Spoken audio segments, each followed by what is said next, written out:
Hi, Dr. Gary here on the road. We are dental practice brokers nationwide. Today's topic is when selling a dental office real estate along with your dental practice, who has the final say on the value of the dental office real estate or the dental real estate itself, if it's a self-standing building or condo? Who has the final say of what the value is?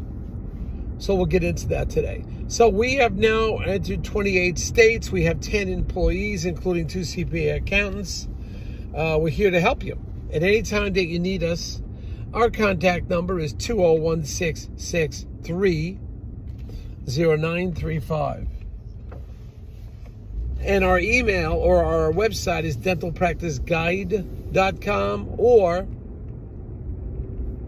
nationwidedentalpracticebroker.com. You could reach us at those numbers and our phone numbers. You can reach us from 8 a.m. East Coast time to 9 p.m. East Coast time every day except Christmas and Easter. So we're always available to you.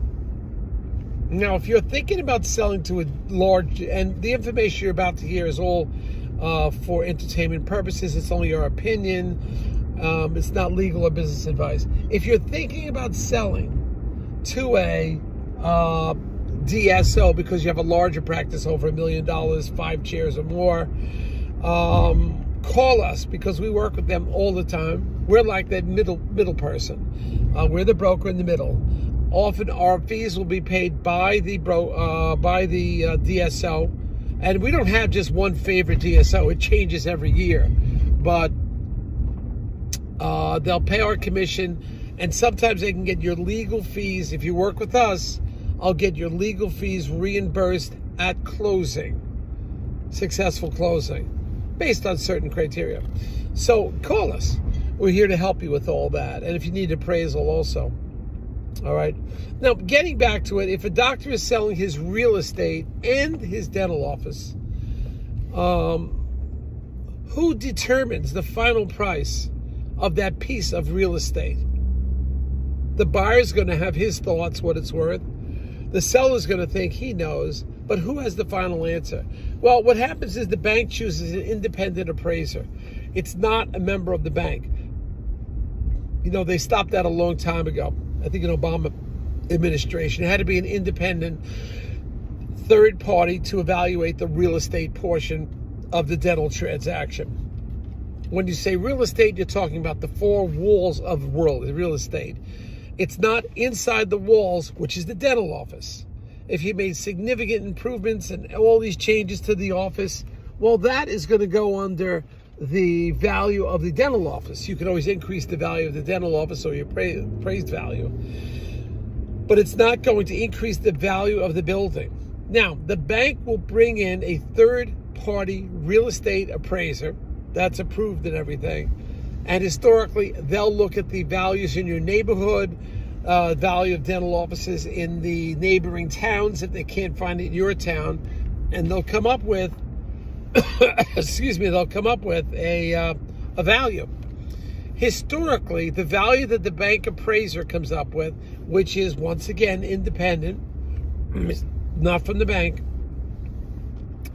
that value is pretty much what the buyer sticks to and the seller sticks to. However, if you as the buyer or seller are not comfortable with that number, I mean, you could bring in a third-party appraiser, but it has to be somebody approved from the bank. Excuse me.